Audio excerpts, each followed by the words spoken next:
Hi guys, and welcome to this episode of DIY Hair School. My name is Jillian. I'm a professional hairstylist, and I'm going to teach you how to do your own hair at home.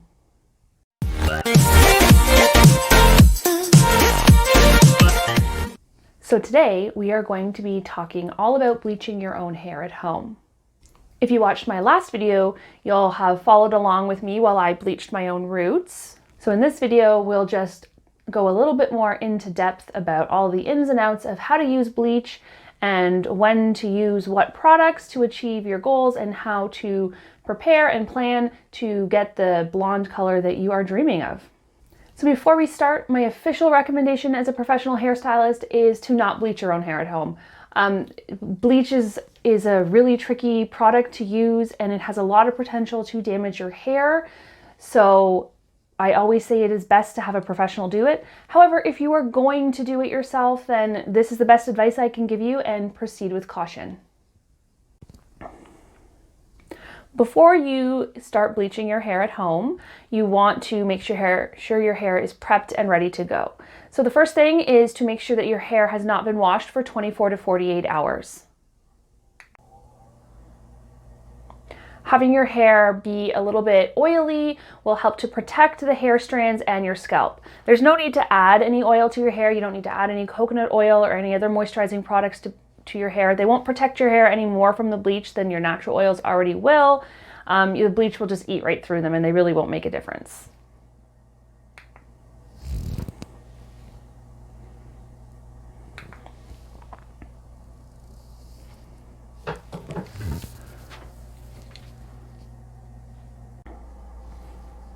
Having your hair a little bit oily is a great way to help protect your hair from damage from the bleach, but you don't need to add any extra oils. You don't need to add coconut oil or any other moisturizing products to your hair before you get started. These are myths, and the bleach will just eat right through them, so they really don't make a difference anyways. Make sure that your hair is healthy. If you're not sure how to determine whether or not your hair is healthy, go back to my first video on everything you should know before you dye your hair at home, and that will explain more in depth on how to determine if your hair is healthy or not. If you determine that your hair is unhealthy, do not proceed. Do not bleach unhealthy hair. It is guaranteed that you will suffer breakage and hair loss. If you already have extremely bleached hair, like mine, don't put any bleach over the hair that has already been bleached. It cannot be bleached any further than that, and it will likely break. The same goes for if your hair has been damaged by bleach. Even if it's not already as light as you want it, but if it is so dry and falling apart already, don't put any more bleach on. You will push it too far, and the hair will fall apart. So you want to determine the desired level of the blonde you would like to go. So figure out how blonde you want to be. Look at some blonde hair swatches. If it is an 8, a 9, a 10, that is how light you will have to lift. So I am a level 10, so I need to lift my hair all the way to a level 10 before I tone it. You can't lift your hair to a level 8 and then put a level 10 toner on it and expect your hair to look level 10. Toner doesn't lift color. So you need to make sure that you have lifted your hair all the way up to your desired level, and that will make it so that you can then tone it to the shade that you want it to be. If you're unsure of what levels are, again, go back to my first video where you can learn about levels and how to determine the level of the color that you would like to achieve. It's also a good idea to know that the level of your hair. This is because then you are going to know how far you need to lift your hair to get the color you want. For example, my natural level is a level 7, so I have to lift my color 3 levels to get to the level 10. So I know that I am going to be able to use a gentler peroxide like a 20 volume, and it's still going to lift pretty quickly for me. If you're gonna have, for example, I'm a level 7, so I know that I have to lift my hair 3 levels. That means that I know that my hair is going to lift relatively quickly, so I need to work quickly and to keep a close eye on my hair. If your starting level is something like a 4 and you want to be a 10, chances are you might not get there in one session, but even if you do, it's going to take a while, and you're going to know from the beginning that you're going to have to wait a while, and you're going to be more prepared for that. If you're in the situation where you have more dark blonde or golden blonde on your midsections and ends, and then you have a root and you want to lift your hair to a nice level 10, you have a level 6 root, you have a level 8 blonde on your hair, you don't want to bleach it all at the same time. Situation like that, what you're going to want to do is to first bleach your ends to get them as light as you can while checking to make sure that the hair is still healthy. And then once that's all done, you could go back and bleach the roots to match whatever level that you have achieved on your ends. And that way you don't have to worry about the roots and the ends being different colors or the ends breaking because you're trying to get the roots to lift more. It takes longer, but it is the safest way to do it in 2 stages. The same goes for if you have any previous dye on your hair. If you have brown hair dye and virgin roots, I suggest dyeing them in 2 separate sessions because those 2 types of hair, your natural hair and your previously dyed hair, will lift in very different stages and at very different rates. The best way to get even color when you're doing it yourself at home is just to lift them at separate times.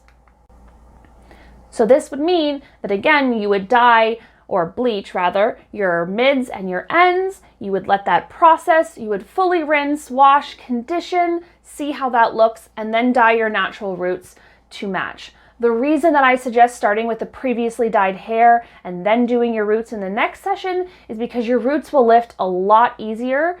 A, because they are close to your scalp and the hair close to your scalp lifts faster and more efficiently because of your body heat, and B, because your virgin hair is going to lift cleaner and easier than previously dyed hair. So your best bet to getting the best match is to lift in 2 different stages. Make sure you have all the tools that you need. You can go back to my previous video where I bleach my own roots to check out all the tools that I use when I bleach my hair. Get your hair all sectioned out into 4 quadrants. The reason it's important to do sections is because if one section is finished before another section, and this is possible if it takes you a while to apply your bleach, then you can just rinse out that one section and leave the others to finish processing, therefore ending up with an even result. In general, I suggest applying the color to the back of your head first. This is because the hair at the back is generally more stubborn and usually takes a little bit longer to lighten. And if you start at the back and work your way to the front, that is the best chance that all the color is going to lift at the same rate. When you're applying bleach to the hair, it is super important to take very fine sections. When you section out a section of hair, you should be able to see through it. It should be a very, very fine section. It should not be thick. And do not comb through the section with the bleach. You want a thin section. You'll paint your bleach on. You can gently rub your hands through it, rub it between your fingers, but don't comb because you could damage the hair. Make sure everything is fully saturated and every hair strand is wet with bleach. When bleach dries out, it stops working and it will not lift any longer.